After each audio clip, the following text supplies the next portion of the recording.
పశ్చిమ గోదావరి జిల్లా భీమవరంలో మన్యం ధీరుడు ప్రీ రిలీజ్ ఈవెంట్ జరిగింది. హీరో నిర్మాత ఆర్వీవి సత్యనారాయణ, నరేష్ డెక్కల దర్శకత్వం వహించిన మన్యం ధీరుడు pre release event Bhimavaram housing board colony కళ్యాణ మండపంలో నిర్వహించారు. మహనీయుల చరిత్ర తెలుసుకుని సినిమా చేయడం ఎంతో కష్టతరమని, ఆనాటి మహనీయుల చరిత్ర ఘట్టాలను సినిమా రూపంలో చిత్రీకరించడం అభినందనీయమని ఎమ్మెల్యే అంజిబాబు అన్నారు.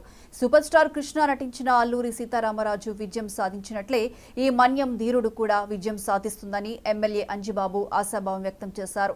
ఈ చిత్రాన్ని 20వ తేదీన విడుదల చేస్తున్నామని, ఒక సాంగ్ ను హిమాలయాల్లో ఎటువంటి డూప్స్ లేకుండా చిత్రీకరించామని హీరో నిర్మాత సత్యనారాయణ చెప్పారు.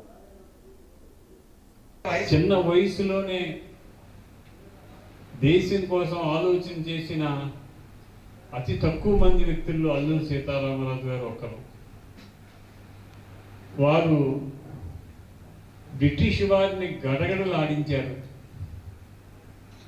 ఎక్కడ వెనుకంజి వేయకోకుండా బ్రిటిష్ వారిని పోరాటంలో ముందున్న మహోన్నత వ్యక్తి వారు. మన మోగళ్ళు గ్రామంలో జన్మించడం మన ప్రాంతవాసులందరూ కూడా అదృష్టవంతులు. అటువంటి మహనీయుని చరిత్ర